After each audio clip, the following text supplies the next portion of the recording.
This is a World's Hardest Game 3 episode. If you haven't watched one of these before, essentially they are channel news. Gotta wait for it to blow up first before that would be low-level audio, but, you know, just to make sure.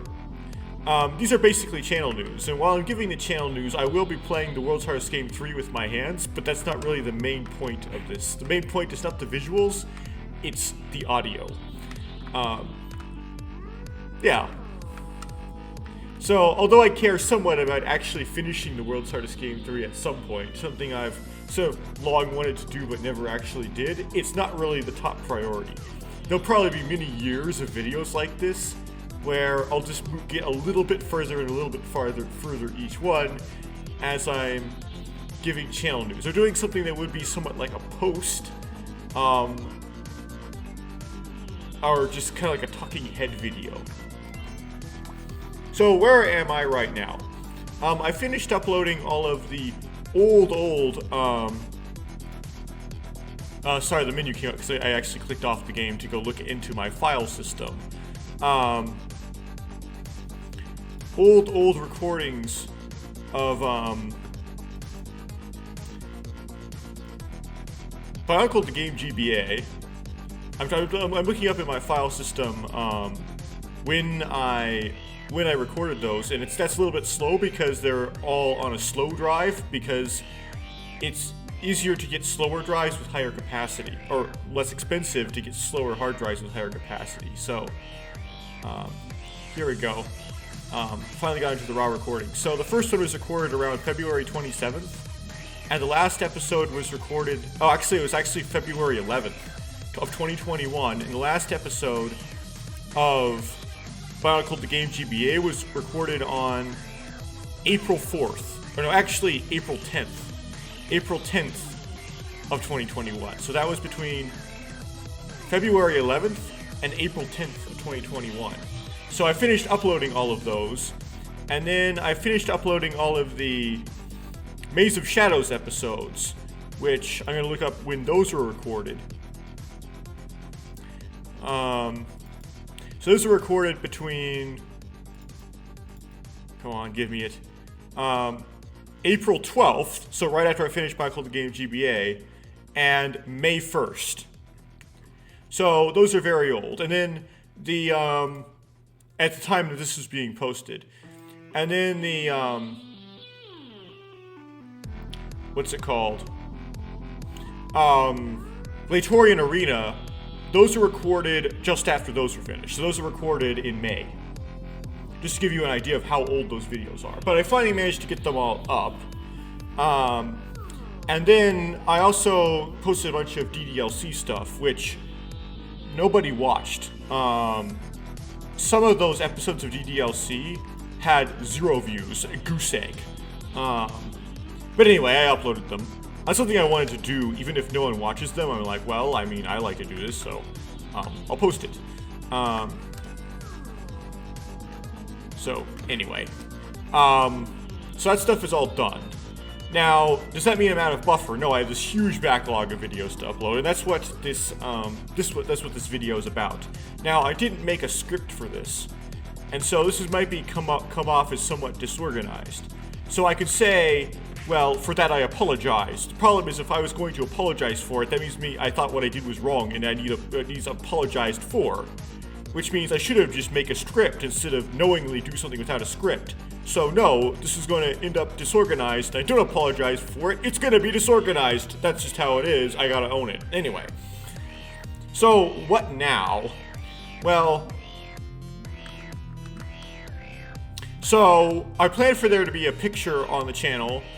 I'm recording this, well, roll back here. I'm recording this on December 18th of 2021.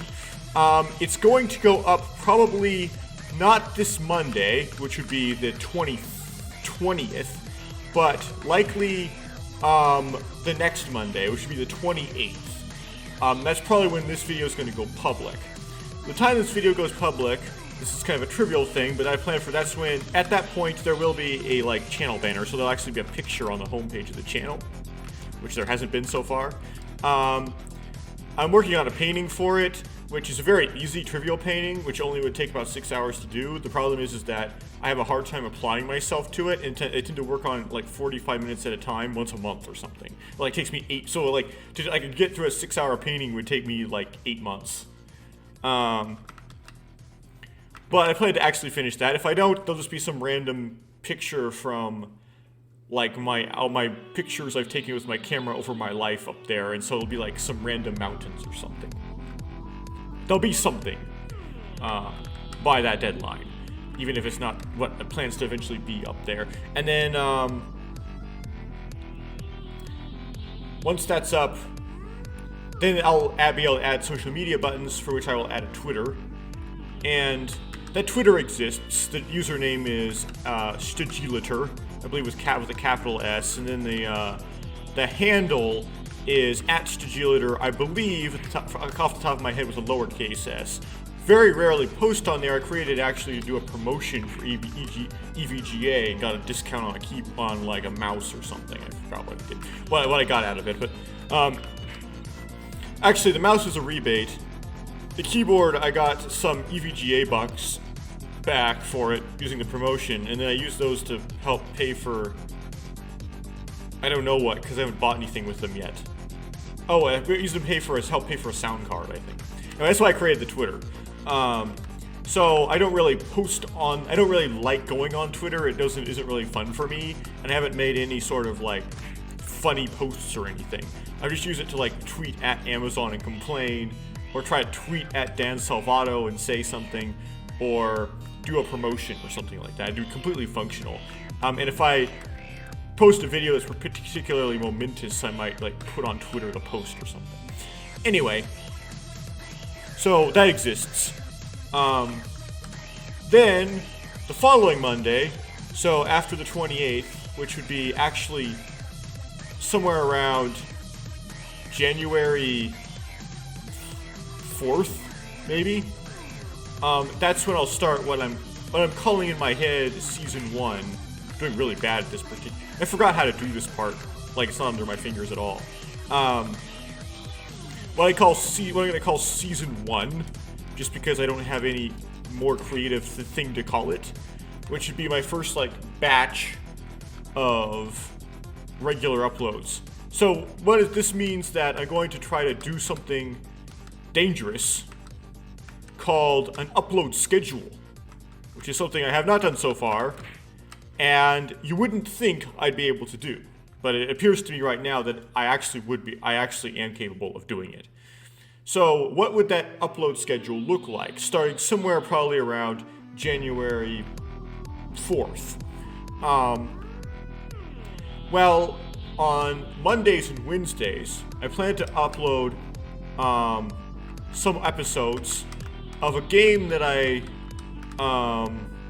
recorded a couple months ago called Never 7: The End of Infinity. And if you haven't heard of that, that's not weird. It's somewhat of an obscure game. Then on Tuesdays and Thursdays, I'll upload episodes of something that I've already recorded, and I've actually got these ones uploaded. The Never 7 ones I haven't finished editing and uploading for a reason I'll explain later. So I just kind of have to like make them public. Of Your Turn to Die, Death Game by Majority. So that one is also a little bit of an obscure game, but it's a little bit less obscure because some high-profile Let's Players have messed around with it, so it's somewhat less obscure. And then on Fridays there will be nothing. On Saturdays I'm going to try to do a real time, so that's not pre-recorded. That would be I record it, then I upload it, then I wait for comments, then I record the next one, and then upload it. So I haven't started recording these, and I plan to record them in the same time intervals as I upload them. Of a game, I still haven't checked copyright things or anything, but I believe I should be able to do this. Which is I guess my intention for playing is it's supposed to be an FPS game that's somewhat demanding on the hardware. And I want to try to test out my hardware, and it's called Control. So I'm going to try to record and upload that, incrementally. such that I actually see the feedback before posting the next one. Although I'm not a big enough YouTuber to actually get feedback, so that really may not happen, but in case there is. And that game is about 11 hours long, as I hear, till completion, but it is much longer to 100%ing. Plus, the version I got it has 2 DLCs included, so it's probably going to be more like 20 hours of content to completion, and then like 40 to 100%. I don't know what exactly there is beyond completion because I don't know anything about the structure of that game. All I know is that it's an FPS game and it's a heavy hardware utilizer. That's all I know about Control. And on the EVGA product forums, it's been said that it is a visual masterpiece. In response to the news that it had, at the time, been free to play on Epic Games. Now, I haven't got it from Epic Games, I got it from Steam, because Epic, at one point, this is the case now, but in the words of Steve Burke, Epic's game launcher became an accidental benchmark. So, that's why I'm kind of, it's not that case right now, they fixed it, but that's kind of why I'm avoiding the Epic Games launcher. But anyway, it was $17 off Steam. So that's what I'm going to upload on, that's what I'm going to publish on Saturdays. And then on Sundays, that's when I post the Bionicle games again. So most of those have already been recorded. Episode 2 has not. And it'll probably be recorded shortly before it is posted. Let's see here. I got distracted by something. I've got episode 2 is not done. 3, 4, and 5 are done. 6 is not edited. I think 5 isn't edited either. 6 is recorded, not edited. 7 has been recorded, not edited, and there I haven't finished, and then I haven't gone beyond 7. I know what 8 and 9 are probably going to be. So I've recorded a long form Let's Play in one take of Quest for the Toa. It's about 3.5 hours long, and unlike my original Let's Play of that where I played it blind, this time I was practiced, and I also watched other Let's Play footage of it from other YouTubers, and so I kind of knew what my mistakes were, and I was able to get through it much more quickly. And so there's a more watchable version that I can now upload that's only 1 episode long, about 3.5 hours. It does have commentary in it, and the commentary is a little bit nervous in it, and it's a little bit garbly, because I don't know, for some reason I was not that smooth at the time, as to what mood I was in on that day, but that's going to be the first episode. Second one's going to be MNOLG. This time I think I'm going to play the restored 2001 version as opposed to the 2006 version with the chapter select. So the 2006 version, 6 version with the chapter select, that was something that Templar originally intended to be a physical release of MNOLG, but LEGO turned down that idea, so they just put it on the website as downloadable in 2006. But there is a 2001 restored version, so I think I'm going to play that just to mix it up, and I might play it on Linux if that's possible, just to mix it up as well, because I have Linux. It's dual boot, so when I'm not playing the world's hardest game on Linux, but I have a Linux boot side, so I can do things like that. Episode 3, I have recorded, that's 3, 4, and 5, or The Legend of Matanui Alpha again. Those are about the same length as the original, because that was an already practiced Let's Play. But hopefully the audio balancing will be better. So the original Alpha Let's Play I made, the audio balancing was kind of bad. It's still up, I think, as the video that you see on my channel. Might be, or it was one for subscribers returning, I'm not sure. It's one of my channel page videos. I think the one that's for subscribers and the one that's for anybody are actually different. But that was the Talk Horror episode. It's in 3 parts, and I have Legend of Matanui Alpha. Mistakes were made, so there's some retracing that's done in those videos, but it's pretty clean. And then I have the beta, all in one 7-hour edited together video. wasn't necessarily one 7-hour session, but I'm going to edit it into a 7-hour long video. And it has no commentary, and that was intentional. I just didn't have anything to say during the beta. Then I have Rebuilt, and that does have commentary. That's also going to be one big long 7-hour video. So I did finally play Rebuilt and record Rebuilt. I'm just not going to post it for a few months now. And then episode 8 I have not recorded, but what I think it's going to be is Odds and Ends. So I'm going to figure out a way to beat Bionicle Attic Media. Bionicle Attic Media. So I've only managed to get a little bit past the second boss of Bionicle Attic Media. That is, past the orange boss. And then I have not been able to get to the third boss. However, when I watched the Invictus analysis footage on it, he does get to a third boss. It's a white colored worm. Don't know how exact, so I know it's possible to get to a third boss. Don't know if the game repeats or it has an end state. It could be like it could be like Cube Field where it keeps repeating. I don't have the technical know-how to look actually inside the code of the game or decompile it or anything to actually like figure that out. It could be repeating. It would be really nice if it repeats or stops after the third boss. That means I've gotten close. But I wanted to figure out how to get to the end state of that, beat it, and then once I do that off recording, then I will do a recording where I do Bionicle Attic Media.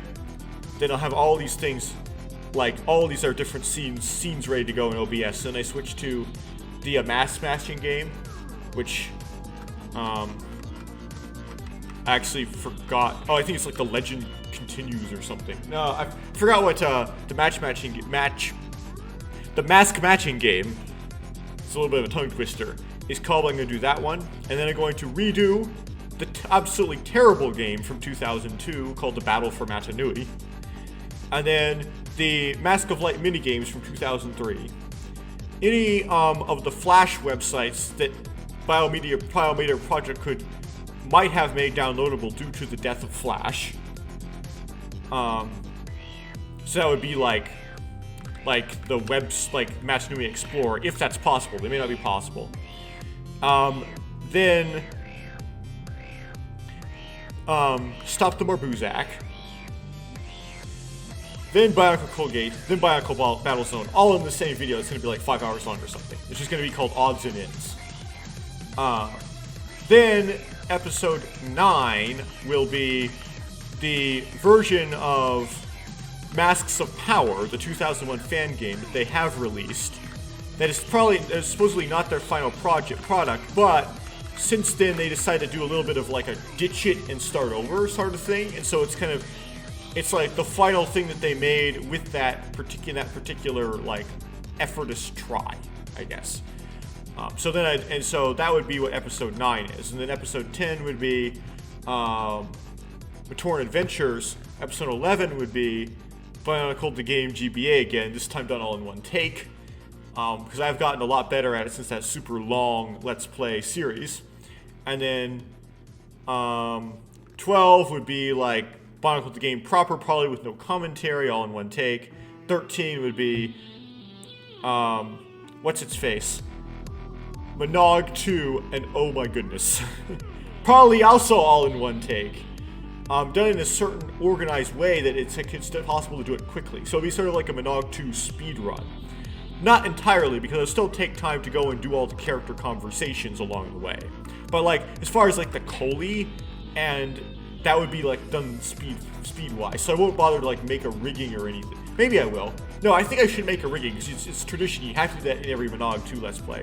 So it's going to have make a rigging, and then it's going to have double widgets, and then I'm going to do it like I started when the last program was released. So I'm just going to train like stamina first. I'm just going to train just all of the skills to start with, and then go all out on the skills, and then do the... Anyway, it's going to be some long, arduous MNOLG 2 thing. Last time I recorded MNOLG 2, I posted MNOLG 2, I think I was on my Exploring Gakoro episode. I guess I would consider it my first hate comment. I got a comment that said, "You added commentary? Jerk." But the person didn't hit the dislike button. They just added a comment. Which for a creator is kind of good, because comments help boost a video standing in the algorithm.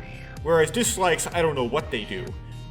They made it so that they're no longer publicly visible on YouTube, and I don't know what they used to do when they were and how that's changed, other than they're not publicly visible. You would think they would have suppressed them in the algorithm, but I don't know if they actually did. But it's interesting they left a comment and no dislike, because he boosted the video. But my answer to that would be, yeah, it might be kind of annoying if sometimes commentary is annoying, especially if the person's voice is annoying, or what they have to say is annoying, or some people just don't like it. And so it's kind of a legitimate complaint that, something has comments in it. That's why I decided that maybe sometimes I'll make a video without comments, because some people probably like it. I mean, it's not like it's a bad thing that you don't like comments, but usually I like to do comments because it's less fun for me if I don't get to say things during it, right? I want to, be a jerk. I want to say things during it, because that's just what's fun for me to do, and so that's why I do that. Yeah, I mean, that's just what I want to make, so that's what I make. There isn't very much else to say about it than that. So that's what the schedule's going to be sort of like. Now, the Bionicle Games review, the Bionicle Games episodes are probably not going to be uploaded every week like the other ones. They're probably going to be every couple weeks. They're going to be somewhat widely spaced. But the three I mentioned before, like the Never 7, the Your Turn to Die, and Control, those are going to be every week. So that's the plan, starting in January. So I guess my next topic of discussion is kind of the games I tend to like to play. And this is actually, I will have to admit this is actually strongly influenced. I was introduced to this through TTV because I decided to pick up a game called Danganronpa that Christian and I don't know if I could really Selena. The problem is I could actually mispronounce her name really bad, so I apologize if I mispronounced your name. Purple. Anyway, really liked called Danganronpa, and it wasn't necessarily because I didn't like that genre before, it's just I didn't actually know this much about video games. I literally knew nothing about video games up until that point, and what kind of things were in video games, and what the category of digital media video games actually encompassed, and how broad it was.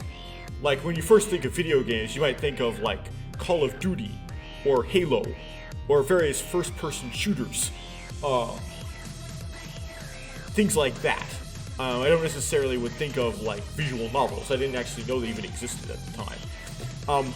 But I always was into, particularly with novels, hood unit stories. What's a hood unit? A hood unit is when you try to write whodunit, but you forget to do that thing where you put two N's in a row. Whodunit. So it spells out hood unit. Anyway. That's from a church thing back in middle school. What's a hood unit? I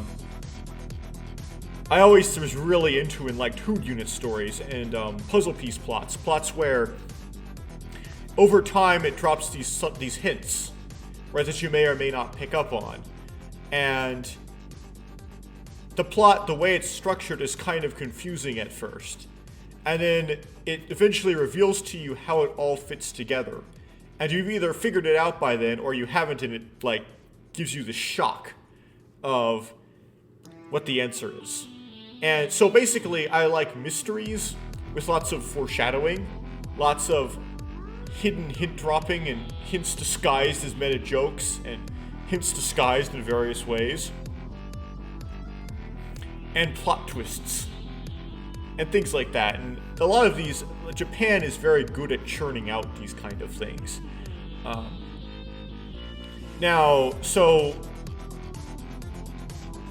I tend to be very into things like Zero Escape, and Phoenix Wright, and Danganronpa, and Infinity, and so on.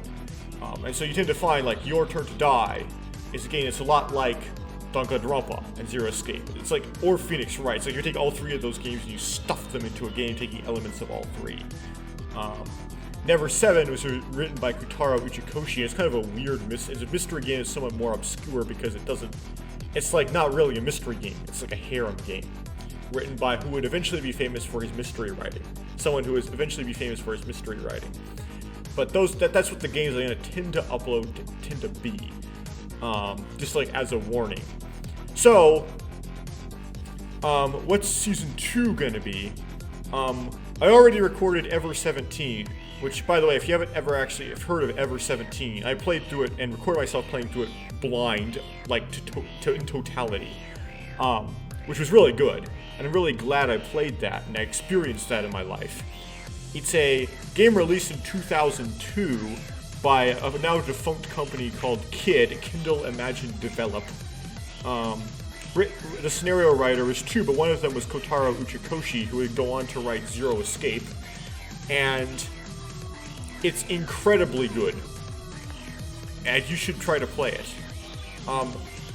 You can find English disc images. There is a localization of it to English. It's very funny because of all the typos it has in it. It's not incomprehensible because of the typos, but it's got typos.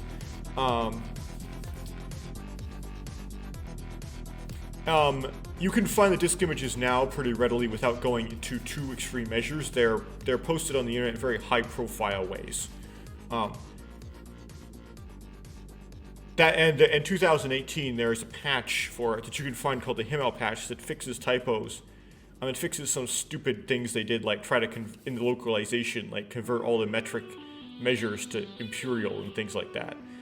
That you can apply. I didn't in my Let's Play because I noticed early on that the patch notes had spoilers, so I didn't want to read them. So because I didn't want to read the patch notes, I didn't know what the patch did, and so I didn't know to apply. Wasn't willing to apply it because I didn't know what it did. Now that I've played the game, I look back at the patch notes. Now I look at the patch notes and go, okay, you people, if you want to play Ever 17, this patch is a good thing to apply, but don't read the notes, just apply it. Most of the spoilers are actually most of the really bad spoilers are under spoiler tags, but there are things that the game, for some reason, the patch makers didn't consider spoilers that I consider spoilers. Because with games like that, you can't really say anything. You can't really say, like, this character's route, because then that reveals that that character has a route, and that's spoilers. You can't do that, right?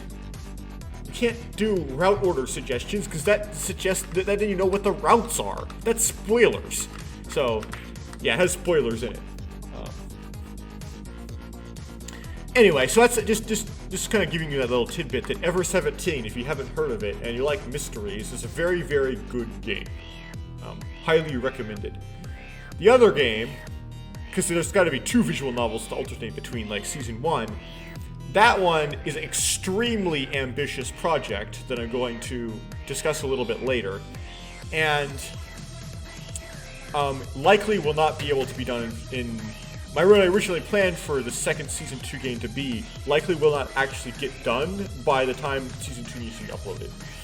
As a result, I might have to back up on something. I haven't seen anybody play The Great Ace Attorney yet, and both games are out now, so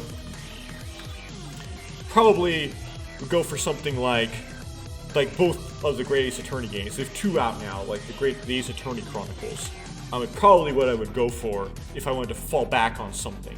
Because that's a series I don't know anything very much about. I've seen the first couple minutes of the first game, the first case, but not even to the first, argument yet. So, basically none of it. I just kind of know what the judge looks like. That's it. So that's a good blind, Ace Attorney I could play. And it's just kind of filler until I actually get to the game I wanted to use as the second game in Season 2. But it might get pushed back to Season 3. And then for the real-time Season 2, I'm probably actually going to do the Bionicle Heroes ports for that. So I'm going to play all 3 ports, the GBA, the DS, and the console/PC port. So those I will eventually play Bionicle Heroes, but I probably won't get to those until May or June. So that's when those are going to be a long time in the future, actually. And then Bionicle Games Review may or may not continue into Season 2. It depends on if I feel like it. Then, the third one, so this would be somewhere around, maybe 2022.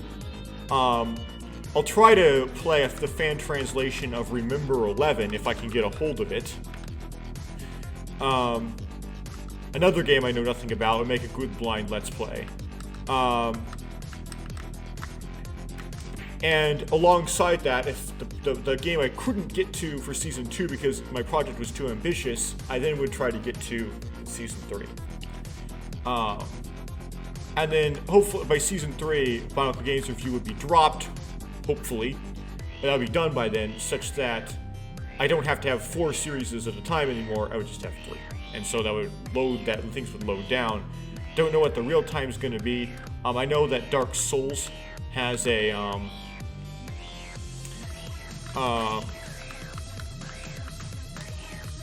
PC port. I've heard it's bad, but it's not bad as the game's bad. It's bad that it doesn't utilize the hardware well.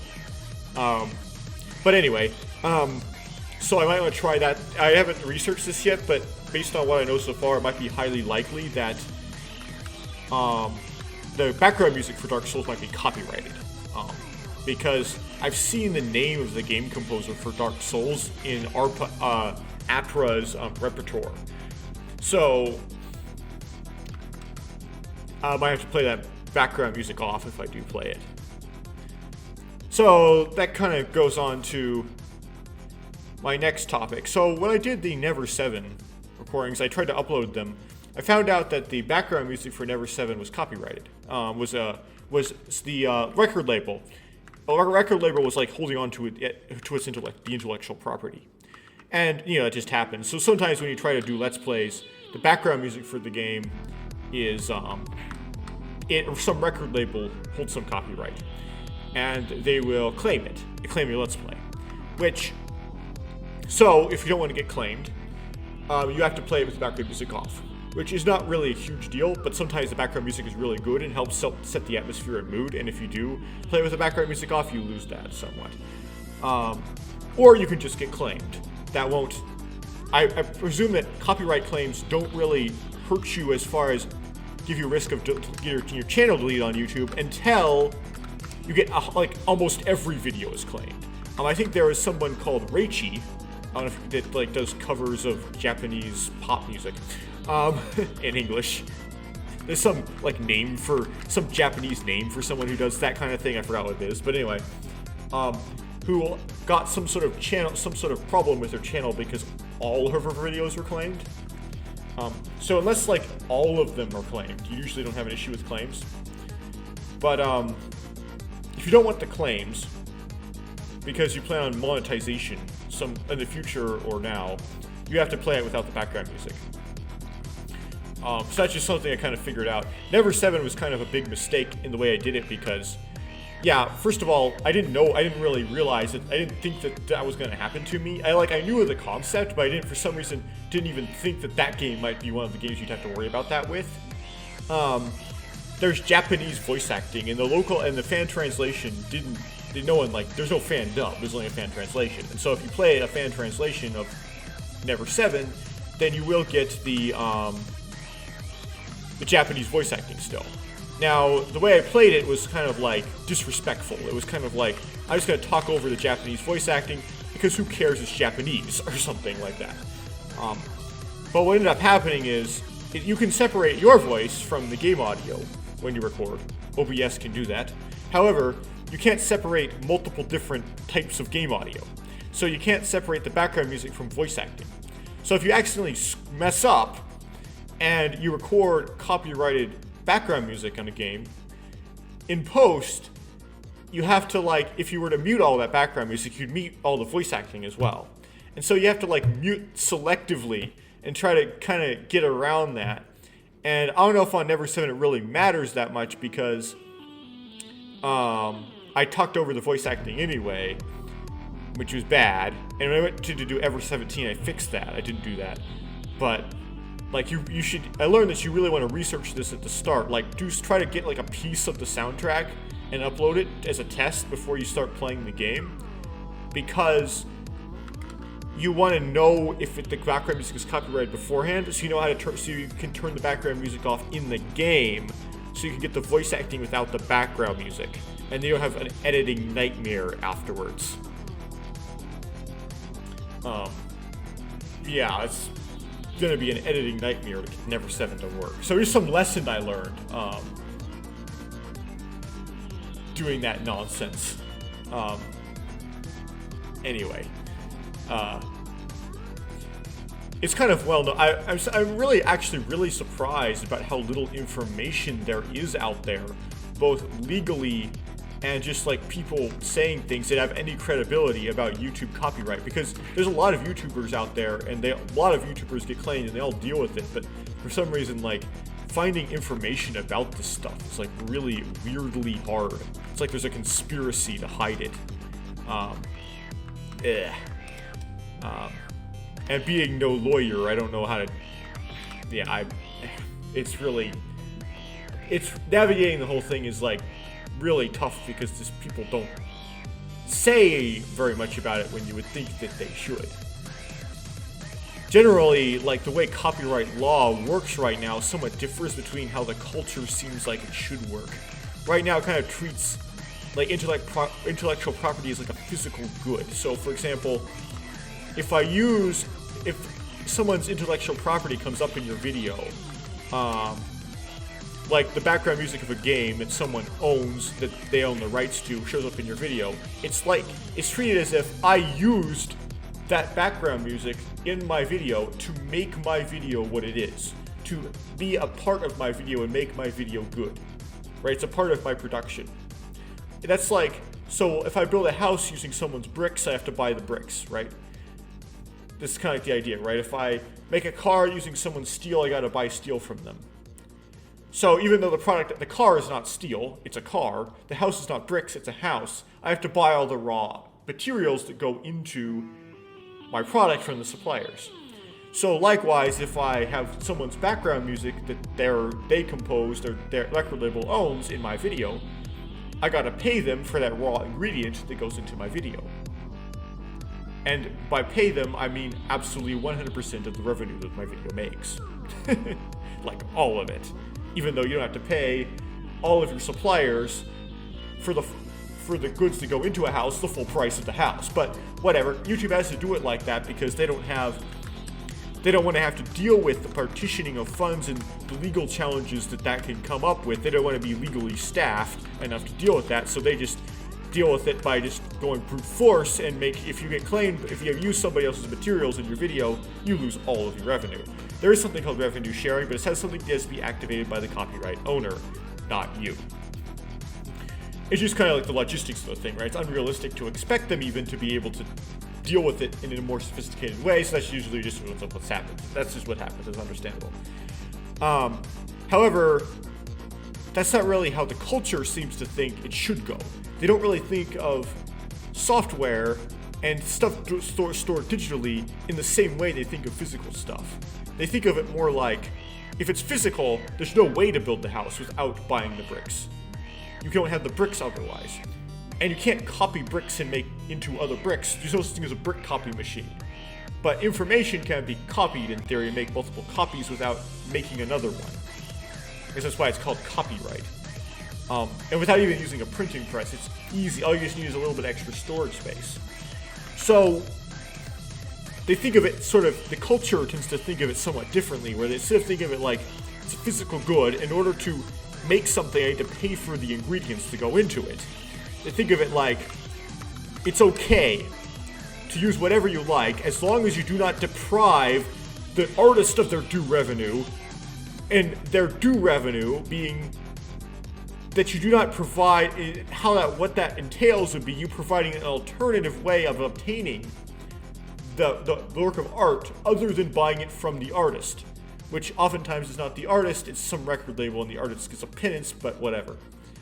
So what that means by that is if the music ends up in my Let's Play, well, that's not going to deprive the record label of revenue from the soundtrack that they own. It's not going to make it so that they sell fewer discs with the soundtrack on it. In fact, because my Let's Play video is not going to be anything that can really substitute for the soundtrack. It has my annoying Rash's voice in it. The soundtrack is down at like minus 25 dB. It only has pieces of the tracks that don't go all the way through, and so on. You cannot harvest the soundtrack out of my video and be in any way satisfied with it. You'd still have to buy the disc, so I wouldn't be depriving the record label of any revenue that they get from owning the soundtrack. In fact, I don't know if they actually still sell the soundtrack, that's another thing. In fact, I would actually maybe increase their revenue because people would watch my video and go, oh, this soundtrack's really good, can I buy it? Right. Not the other way around. This is how the culture sort of thinks of it. Unfortunately, that's not how laws work. And even if that was how laws work, it would be really difficult for YouTube to navigate those laws because I theoretically could have uploaded a video that is an alternative for buying a soundtrack. I could have actually uploaded the soundtrack. And in order to save on manpower, it makes sense to use automated systems to detect these kind of things because there's so much footage uploaded to YouTube all the time that it seems like it would be impossible for a human to wade through it and tell these apart. And so the automated system that would be able to detect the alternative, the straight up piracy, would then also catch the Let's Play inevitably.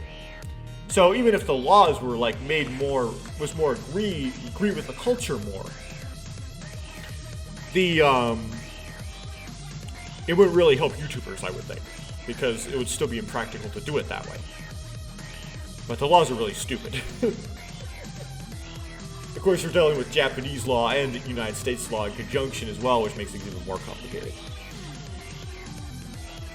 It kind of brings up, like, again, brings up the whole debate is, like, can you be sued for doing a Let's Play? The answer is yes, no one does, because to do so may give you such a bad, like, public opinion, no one actually does that. Because it just kind of disagrees with the culture so much. Because the culture expects that you'd be able to do a Let's Play. Well, can doing Let's Plays decrease the amount of revenue given to the game developer? The answer is yes, they can. Because there are people who would be satisfied with watching Let's Plays, even with Let's Plays with commentary on them. I try to not do that. I try to make sure I do Let's Plays on any commercial game with commentary on. So I don't do like soft pirate stuff. Soft pirating is making a Let's Play with no commentary, designed specifically to be an alternative to playing the game. That's what that term means. So to make it so it's like just the pure game experience kind of Let's Play. So I try not to make I don't make videos like that. But anyway, there are people that are satisfied with just watching Let's Plays to get stories and then just don't buy the game, they just watch Let's Play on the internet. On the other hand, there are people who will hear about games and buy them by finding a Let's Play of it, watch the first chapter and go, so, oh, this game is really good, I want to play it myself. And actually consider the experience of playing it themselves valuable enough that they'd rather do that as opposed to watch this Let's Play based on their impression about how good the game is based on the first part of the Let's Play. And this actually has happened to me. One of them was Never 7 as an example. I started like being curious, I looked up a Let's Play of it, then like a day into the game, I thought, wait, I should play this myself, because this game's free. Right, I don't have to download. It's so old that I don't have to buy it anymore to play it. I should just play this myself. He said, oh, because I'm playing this myself, I might as well record a Let's Play of it. And then, that branched out. So since then, I've bought games, right? I've bought DDLC Plus. I've bought Control. I'm going to buy like The Great Ace Attorney. I'm probably going to buy Dark Souls or something. I'm probably going to, there's certain things. I'm going to start buying video games now. If there ever is a Danganronpa 4, which there very likely will not be for various reasons, I would buy that. And so I started to turn into somebody who would actually buy video games by working my way into that by first watching Let's Plays.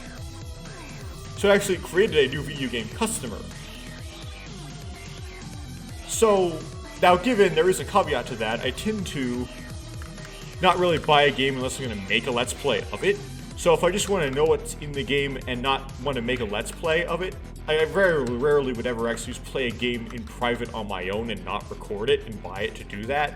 So I not entirely make a new video game customer, but I did to some degree. So there is a way, and Lukagen's 999 Let's Play it's documented.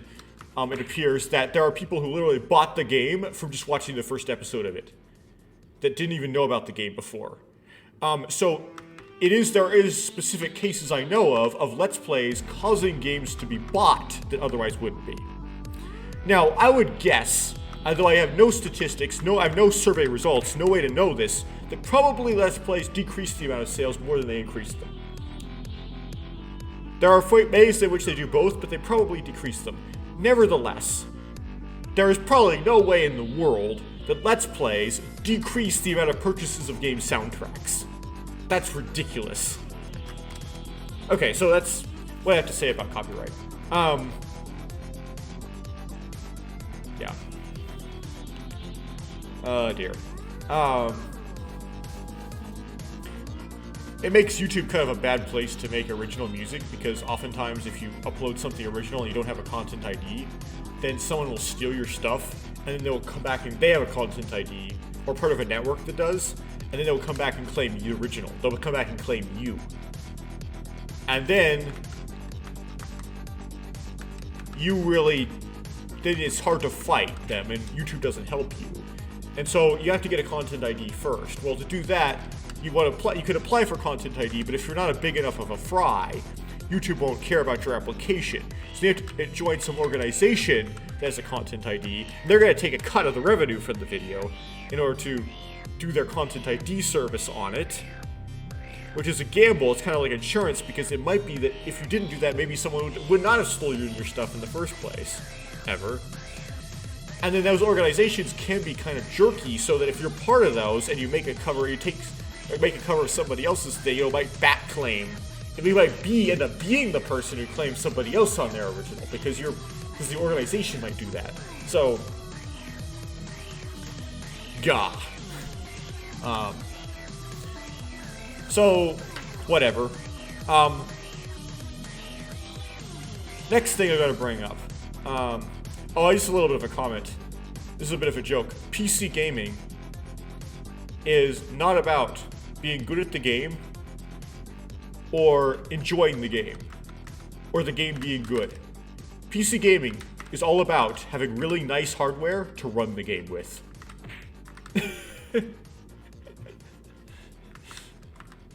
Okay, non-localized content. So, as I mentioned earlier, a lot of these mystery games that I tend to really like come out of Japan. Okay, there's probably some Western ones as well, but I'm not really well versed in them or know about them. Someone could maybe recommend them to me. When you dig into that kind of thing, though, you start to encounter something called content that has not been localized, meaning games that are written in a different language besides English. And no fans nor company has translated them to English. But the game is really good, and so you want to play it. This is like the classic weeb thing. This happens to a lot of people, right? So then they have to go, okay, say it's Japanese. I have to now learn Japanese in order to figure out in order to play this game.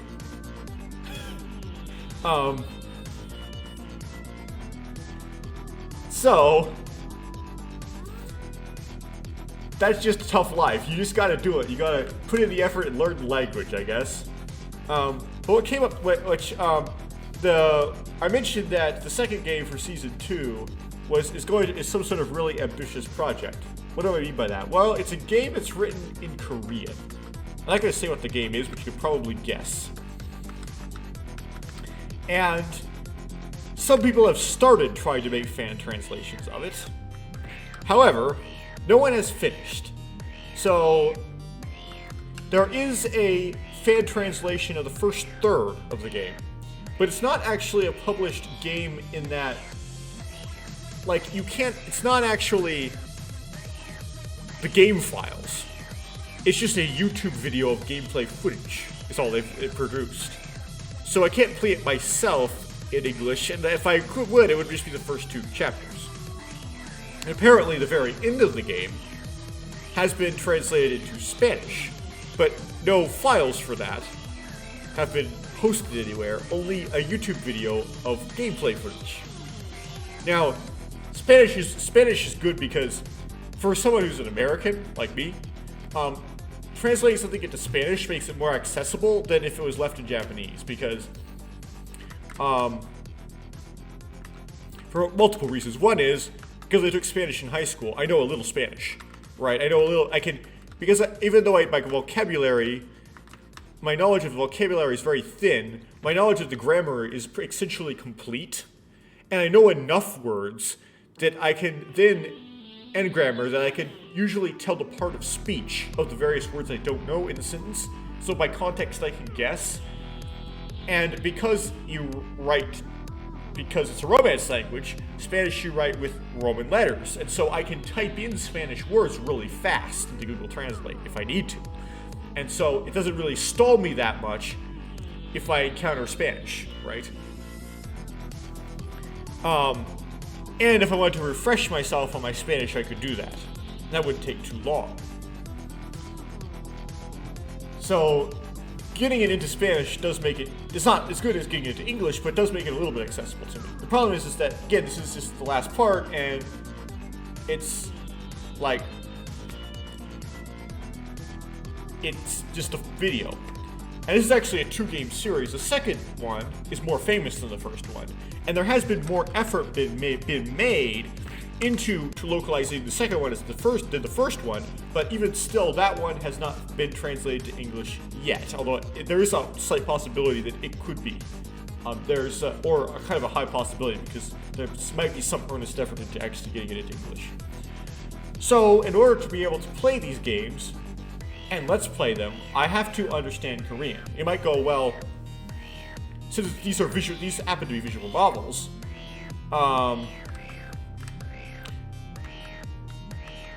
so can't you just type in each line into Google Translate as you go? Well, first off, that is actually would be a viable option if I was just playing the game for myself. However, I would like to do a Let's Play of this game. If I want to do a Let's Play of this game, that would create awkward pauses in the recording where I would be typing stuff into Google Translate. And that's kind of awkward, and that's not really what I want to do, right? I want to be able to comprehend the what's written rather quickly. Also, you still have to, in order to minimize that pausing, you still have to get familiar with the Korean keyboard layout in order to type the Korean into, or at least Romanization, to type the Korean quickly into Google Translate. And which means you need to learn something in order to you need to do some sort of Korean typing practice to make it quick. Thirdly, due to the nature of this game, I don't have checked this, but it might be possible, because I want to play it blind, that there might be some time-sensitive reading that occurs in it. In other words, it's not a pure visual novel. There might actually be mini games with time-sensitive reading in them. In that case, then I won't have time to translate everything line by line. So that's kind of a how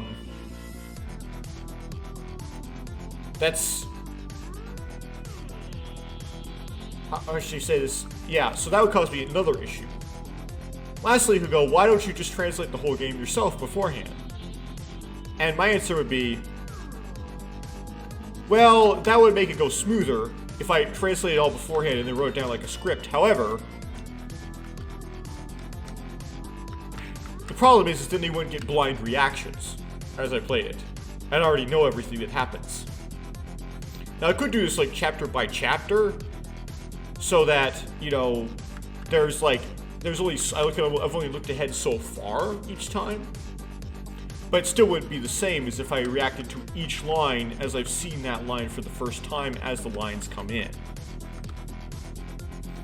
So it's best if I actually was able to understand the written Korean in the game, like in real time, as opposed to like doing some Google Translate stuff and trying to, like, I don't know, work my way through it that way. So it seems like it would be important for me to actually like know the language in order to actually make an effective Let's Play. And so it's important for me to actually know the Korean. The problem with that is, so I'm trying my best to try to learn the Korean. It is, however, because I'm older than age 21, my brain is finished being made, and so it's become much more resistive to learning, especially a lot of level 1, just rote vocab memorization like information than it used to. And my retention of the Korean vocabulary is crazily, disappointingly bad in my attention to try to learn my efforts to try to learn Korean. I tried, just kind of as a test round, tried to work my way through Doki Doki Literature Club in Korean, because Doki Doki Literature Club Plus has a Korean localization. And the first couple lines of the game, I do like 1 out of every 10 words. And I know so little of the vocabulary, it was actually hard to guess the part of speech of the words. Like, it's hard to guess what was a subject and what was an inguk and so on. And so, I was really lost. I would essentially have to type into Google Translate the entire line. So, it was really bad. So, I'm very, very far from actually knowing Korean well enough to make a very smooth and effective Let's Play of this Korean game. Very, very far from it. I'm still gonna make an attempt, but it doesn't look like I'm gonna make it there by Season 2. A lot more to go. Now, suggestions about how the best way to learn Korean may be helpful. I asked like a family, when I first thought I need to learn Korean. I asked a family member, which I knew was working on trying to learn other languages, hey, is there a way you know of like, if I wanted to learn Korean to try to do that? Because I'm not very familiar with the learning foreign languages in the 21st century using the internet thing. And she said, well, you use Duolingo. And some of you might be cringing right now because the Duolingo course for Korean gets some criticism. And I have some criticism of it myself, but it's like, okay, so that's something I've been doing. I'm working through the Duolingo course for Korean, and so far I've gotten every skill to level 5 down to clothing, which is about a little over halfway through the second main section. And then all the way to level 1, all the way down to the bottom of the second main section, so all the way down to the second test, and I've actually not taken the second test yet. That would have gotten me about 1 out of 10 words in the vocabulary of Doki Doki Literature Club. In other words, it's not near sufficient vocabulary to really understand an entire game or entire visual novel written in Korean. And on top of that, that's like it's a little bit over halfway through the course, given there are more skills in the third section. It's like 25 in the second and 29 in the third, but still about halfway through. If I get to the bottom of the Duolingo course, that will still not be enough knowledge of Korean to effectively do a Let's Play of a Korean game. It won't. So even when I finish that, I still don't know Korean well enough to do this game, likely. Another one is how to study Korean by, let me look up the name of the person who came up with this. He's a Canadian guy, but I think he actually lives in Korea, has a Korean wife, and he works in Korea as a English teacher in Korea.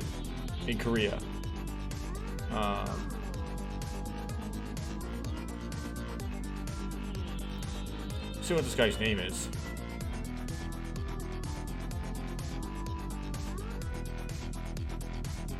Oh, he doesn't say his name, which is kind of interesting.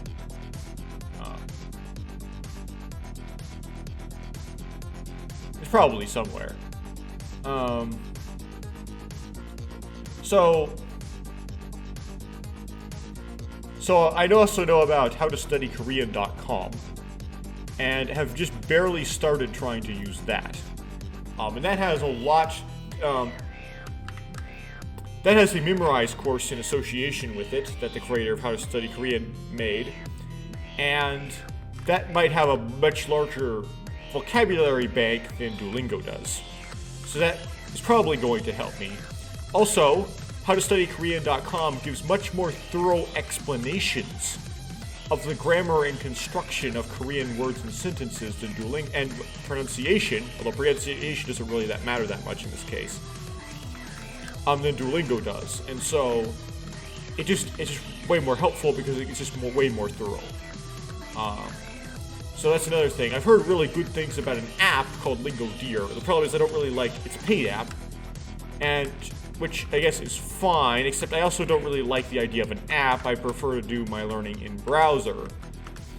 But apparently people really like it. So I know, at least I've heard of Lingo Deer.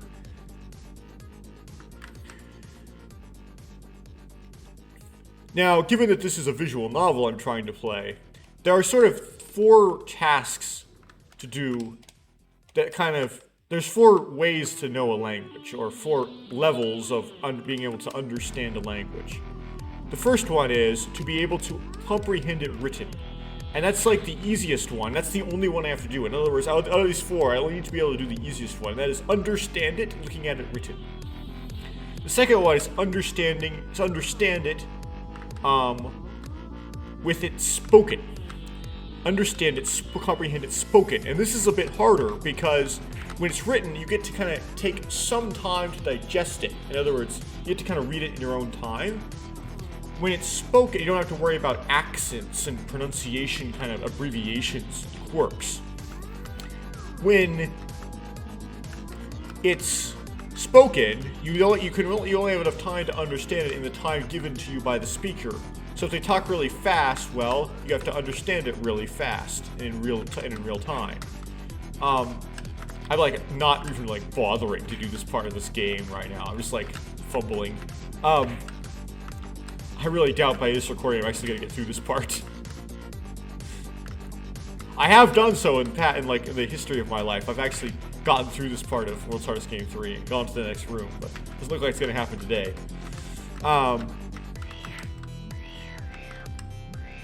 So I don't need to be able to do that because I believe that this game I'm playing doesn't have any voice audio or voice acting. Next is to be able to write it. This is a bit harder because you no longer have to just memorize for recognition the Korean words, but you actually have to be able to produce them. So this is somewhat more difficult than comprehending it written, and might be more difficult than comprehending it spoken, or maybe about the same difficulty, give or take.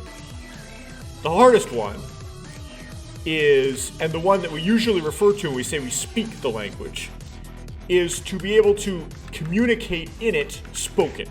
In other words, be able to actually speak it. And that's the 4th one and the hardest. I don't need to do it at all.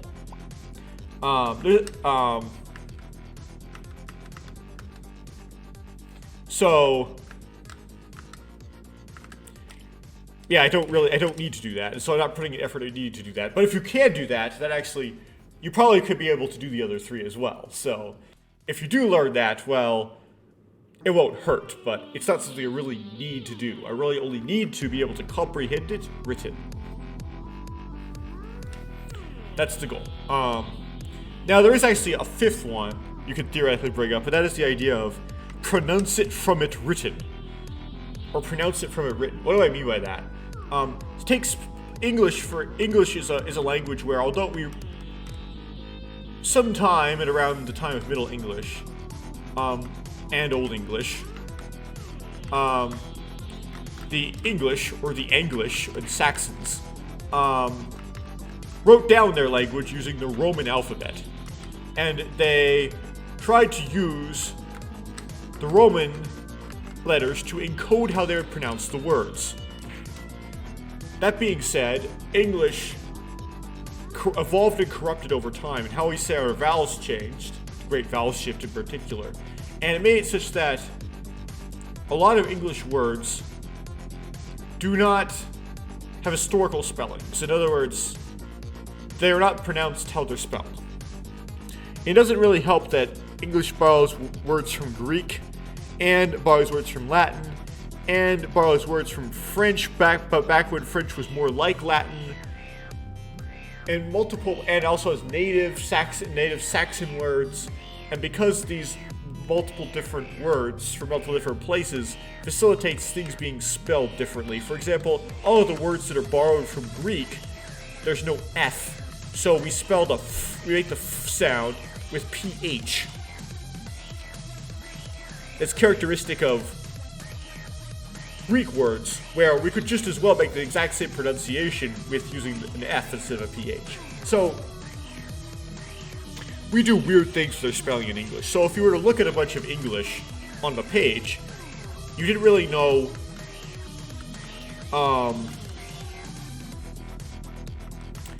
how to pronounce any of it, you would the words on the page, despite it being an alphabet and being phonetic, wouldn't really tell you. They give you some idea, but they wouldn't tell you very thoroughly how you would pronounce the words on the page. So if you didn't know already how to pronounce how all the words were pronounced, then you wouldn't be able to give a speech written for you in English, just written down. Whereas a language that's a bit more strict, like say Spanish, about the correlation between spellings and pronunciation, if you knew a little Spanish, you knew how to pronounce the letters of the alphabet, you kind of had an idea for the stress timings of Spanish. Even if someone wrote for you a speech to give in Spanish, even if you didn't know the meaning of a lot of the words in that speech, you could still give that speech or read off that speech and kind of give some semblance, and someone who could understand spoken Spanish would understand you and understand those words and understand the entire speech. Now, if you didn't understand what the words meant, you could pronounce them in some like weird tone. Like you could, if something is like a really naughty thing to say, you could say it all serious. You could get like weird, you could get like wrong moods, but you didn't know what you were reading. And you could get tricked into reading something terrible, but you would be able to read it in a way that someone who spoke Spanish would be able to understand what you're reading, even if you didn't understand it yourself. Korean is kind of like that, in that it is, if you know how to pronounce the Hangul, you can theoretically read it and pronounce it without understanding what it means.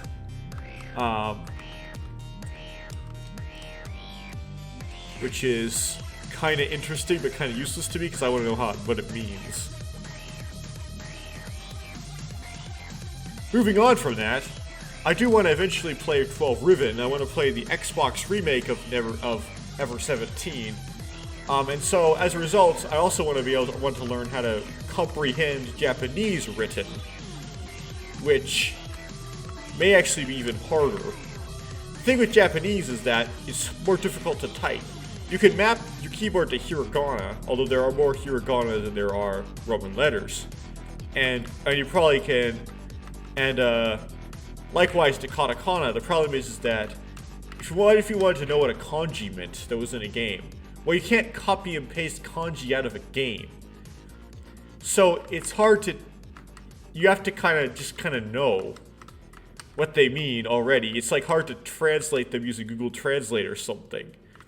Because you have to be able to look up the characters so you can actually paste it into Google Translate, and it's really hard when you got kanji. So because kanji are involved in Japanese, you really, really have to know Japanese well in order to comprehend the Japanese written if the Japanese is presented to you in a game. Makes it much even harder even than Korean. Although it might be easier to learn Japanese just simply because there might be more resources out there for it, because more people do it. There's a lot of weebs out there, and so a lot of people go after trying to learn Japanese. So the science for learning Japanese may be well developed. I'm not exactly sure.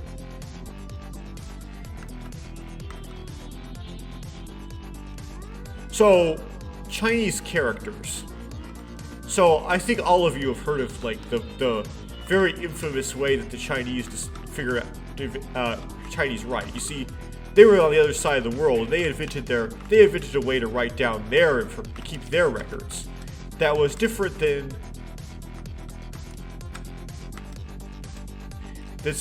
how us people from the West figured out how to write down our stuff.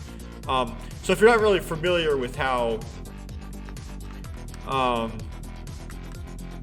us people in the West do things, the alphabets for Hebrew, Arabic, Farsi, which is the same alphabet as Arabic, even though the spoken language is like way different. It's like a different origin entirely, but you still use the same. You save the Arabic alphabet.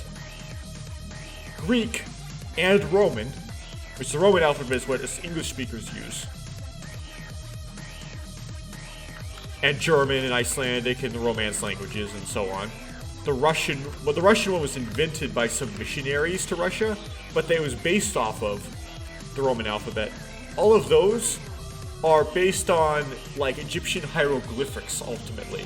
There was another ancient alphabet called cuneiform, but that one kind of died out, and it didn't contribute to the Roman alphabet, most common alphabet used today.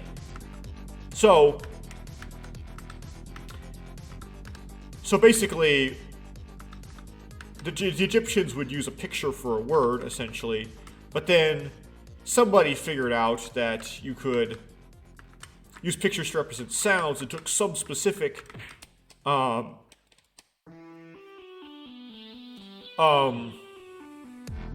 Egyptian hieroglyphs and decided to use them to spell out consonant sounds. And with the assumption that if you could just record the consonant sounds, you could record words. And from context, you'd be able to tell which word it is. For example, the bull's head was used to represent glottal stop, which if you haven't heard the consonant sound glottal stop, it's kind of a rare one in English. But how you explain it to an English speaker what it is uh-oh, right? That sound, that's glottal stop. That like arching of the tongue in the back of the mouth. And that character would later evolve into the aleph in the Hebrew alphabet. And when the Greeks would borrow from it, and however, if you're familiar with Hebrew spelling, for example, the word Abba, which means like dad in Hebrew, is spelled aleph bet aleph, Abba, which means that the Hebrews, they have a tendency to, even though like originally the alphabet wasn't thought of as containing vowels, sometimes they would actually use some of the consonants as substitutes for vowels, particularly the aleph, the glottal stop consonant. They would use it to substitute for the ah vowel as well as for glottal stop, and not be completely consonant only. Yeah, I think Abba is dad, Amma is mom. And so when the Greeks borrowed the alphabet, they thought, hey, we should encode vowels too with this alphabet. And they did it in ways that were similar to how the Hebrews did it. So they actually used the aleph, they called it the alpha, to say, which originally was the bull's head, which is originally a Hebrew, Egyptian hieroglyph that meant strength. Aw. And the Romans, they used the letter aw, which is the first letter of the Roman alphabet, to make the sound aw. And most European languages, the aw represents the sound aw. Of course, because of the great vowel shift, us English speakers in Britain and in the United States, more so in the United States, use it to less so to represent aw. Usually, if it is used to represent aw, it's followed by an L or a U. But more often represents ah, or it's like, I gotta make sure it's a really American English right? It's not that's like Asian so okay? That big open or a. So, but that's just us English and our weirdness. Most languages that use the Roman alphabet to write them, the first letter of the alphabet that came from the bull's head is used to make the sound aw. So, anyway.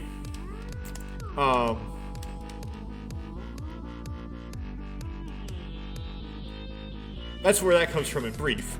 The Chinese, however, they never kind of got past the hieroglyphs. So, what they would do if they wanted to record house, they would make like a symbol that was like a stick figure inside like a triangle, right? So it's like structure with the person in it, house. Which, by the way, in Korean, the word for house is jeep. So, or jeep.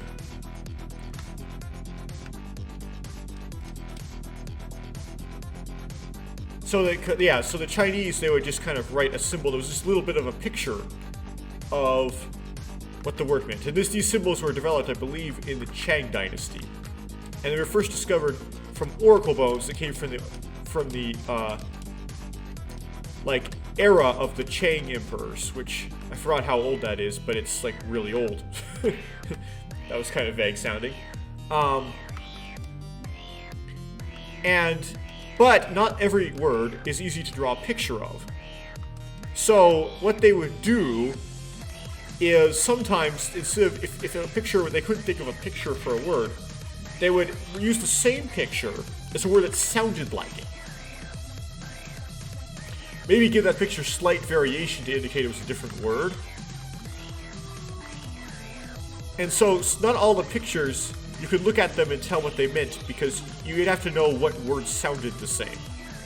So how I first described these Chinese characters that they wrote down is independent of made it sound like they were independent of the pronunciation of the word, only the meaning, right? In fact, the written language and the spoken language would only need to correlate, and if they had the same word order. They wouldn't necessarily have to be...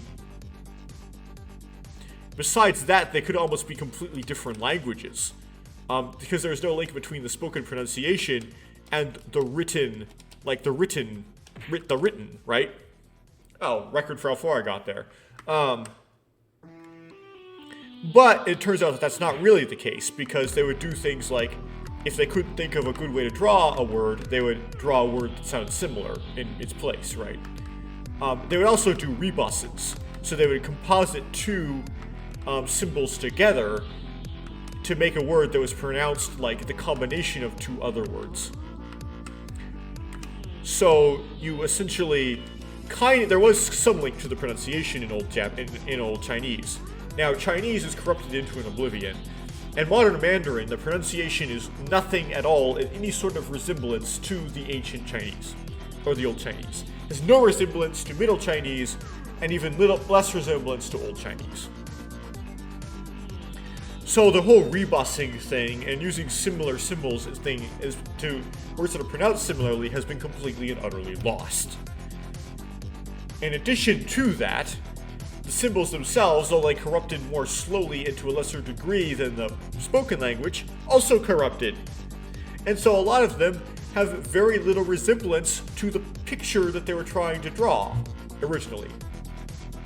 Some that do, the one for child or man or boy or son, used for all of those meanings, does some have resemblance to a stick figure person. The one for mountain, which I think that the Korean pronunciation of it is son, I don't know what it is in Chinese, you can see how they came up with that, like, drawing for mountain, right? It kind of sort of makes sense. The one for tree, it's kind of like big but with the trunk, right? So it kind of makes sense. The one for like learning, it's like a child with like bush on his head, kind of makes sense. The one for stream or creek or maybe river, it's like those three vertical lines. It looks kind of like, I can see how you can draw that. That could mean river. So, some of the Chinese characters still, how they're drawn, does have some semblance to their meaning. Also, the one for below or under looks kind of like, it looks like underground, or it looks like roots. The one for above looks like the stem. Like, some of these kind of like have stuff about the structure of how they're drawn that kind of makes sense. Like, mouth is like just a box. I have a lot of examples. But, in spite, the best examples are the numbers 1, 2, and 3.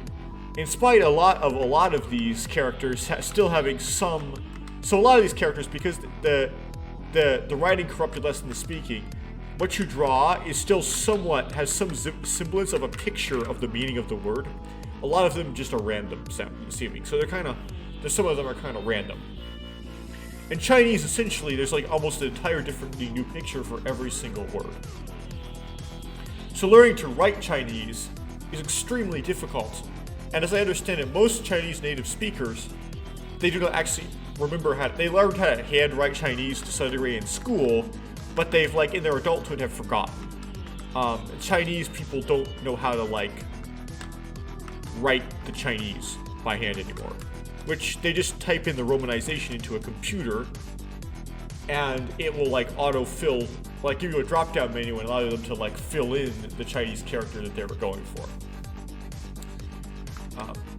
Anyway, where I'm trying to go with this is, the Koreans, how they would write their records, because they didn't have their own writing system, is they would just write them in Chinese with Chinese characters, and sort of, as a result or in conjunction, borrowed some words from China. and borrowed symbols from China in Korea are called hanja. And they're not, if you read a big bunch of text in some Korean piece of media, such as like in a game, you're not going to read hanja, you're going to read hangul. But you still find them on like restaurant menus and things, like the symbols for small, medium, large. Like, you know how on bathrooms in the United States there's like the male like stick figure and like the female figure with the skirt, you know? Well, apparently in Korea, the bathrooms are labeled with the hanjas for man and women, and so on. Like entrances and exits are marked with a hanja for entrances and exits. So every here and there you'll see these hanja in like these short form ways. But to me, it's a little bit disappointing, because I thought at first this is a little disappointing, because if Korean, Japanese, and Chinese were all written using the same set of characters, the Han characters, then by learning the same set of characters, I could read all three languages. But man, learning those is a pain. So maybe it's a blessing that whatever Korean king that invented Hangul in the 1400s invented Hangul, because it in itself is much easier to learn than the Chinese characters. But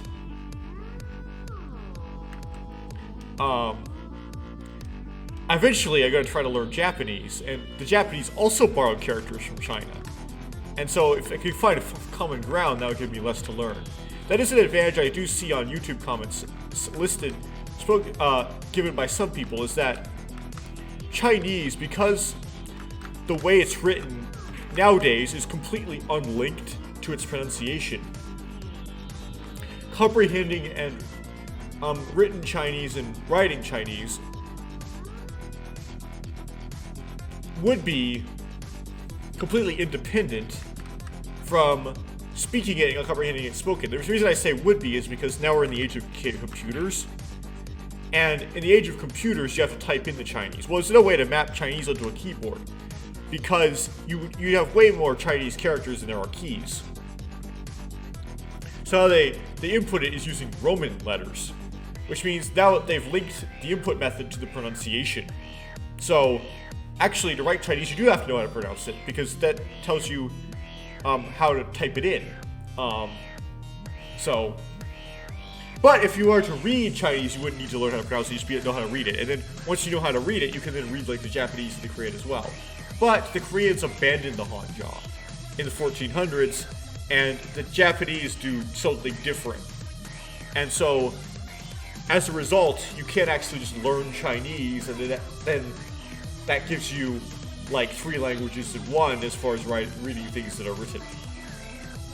Given what makes it more complicated is that the word order in Korean is like subject, object, verb, which I think is actually different than Chinese, which might be like English, where it's like subject, verb, object. I'm not exactly sure because I haven't done anything in Chinese.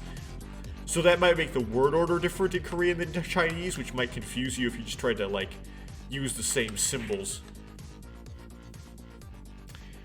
Now, yeah, there was a time though where everything that was written down in Korea was written down using the Chinese characters. Japan is similar in that there was a time where in Japan, everything was written using the Chinese characters. So if you knew the Chinese characters, you could read what the Japanese people were writing as well. But Japanese took a turn and made it so it's not purely the Chinese characters in a different way than the Koreans did. They invented these corrupted, shorthand, simplified versions of certain Chinese characters and made them into a syllabary. The syllabary being called hiragana, specifically designed for women to write poetry, I believe, is what it was designed for. And this hiragana, because it was designed to be able to write poetry, give enough syllables to encode every single word in Japanese, making it such that now you have a syllabary you have to memorize if you want to read Japanese. But then what they decided to do was, well, just for brevity, we're going to abbreviate some words using the Chinese characters still. So we're not going to use pure hiragana.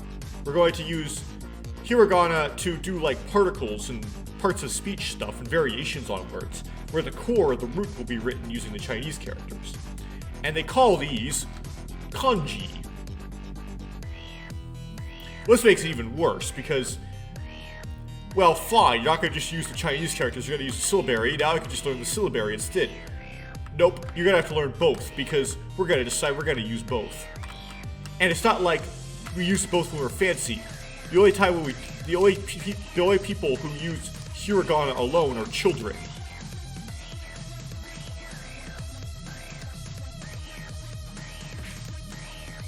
The Japanese basically, if to any sort of maturity, will always mix in some kanji into what they're writing. So you have to know the kanji and the hiragana, and the kanji are a pain in the butt to type in. And it just kind of makes the language kind of difficult. But, you know, whatever. But I've heard someone complain that they can read, knowing Chinese, they can read all of the street signs in Japan because they know what the Chinese characters, so they can read the kanji. Whereas in Korea, because they no longer use the Chinese characters and they use Hangul, someone who knows the kanji or the Han characters from China is not able to read the street signs in Korea. And yeah, it's because Chinese characters have the ability to separate the language from the writing somewhat. If theoretically the entire world adopted Chinese characters, which they won't because the digitally inputting them is terrible, then we could read read anything written by anybody, and the only language barriers would be in spoken language. Yeah, but because of computers and stuff, Chinese is an impractical common writing system, and so it turns out that the world's adopted Roman letters, but something to say. Anyway, so faced with challenges of non-localized content, having to learn languages, and having a brain that has a very, very, very hard time memorizing level 1 information. And what I mean by level 1 information is just like pure information. You see, it's easy for me to memorize something if I understand it. But you see, even though most language may have originated, a lot of language is onomatopoeia, still it's very difficult to understand why the word we use for a plant, a very large plant, is pronounced tree, right? What about that, what it is, makes it so that you say tree? There's no explanation, right? What words are for things is like completely random. And so there's no way to understand language, really. You just gotta memorize these sounds. That's all you can do. It's just pure information with no real conceptual understanding to it at all. And that makes for me, memorizing it is just incredibly difficult. It's very, very difficult for me to learn languages, and I struggle with it quite a bit.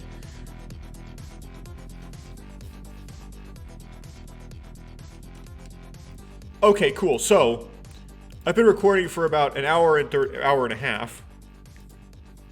And I think I'm done saying the things I want to say. So, I'm going to go a few more minutes and try to actually get through this part of the game. The World's Hardest Game 3. Yes, that's a thing I have to remind myself I'm doing. And stop talking. And then... Excuse me, I got a cough.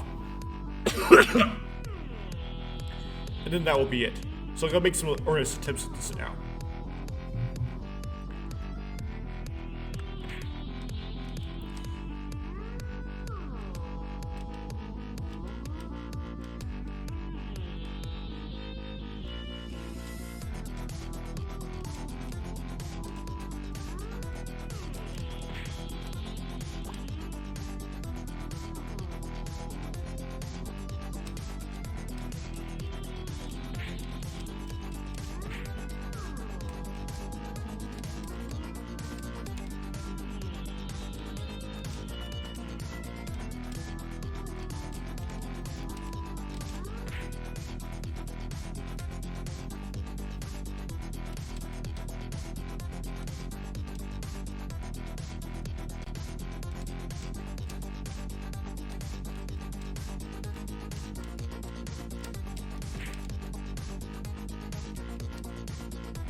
Well, I didn't make it. Oh well. Guess I'll have to finish this next time.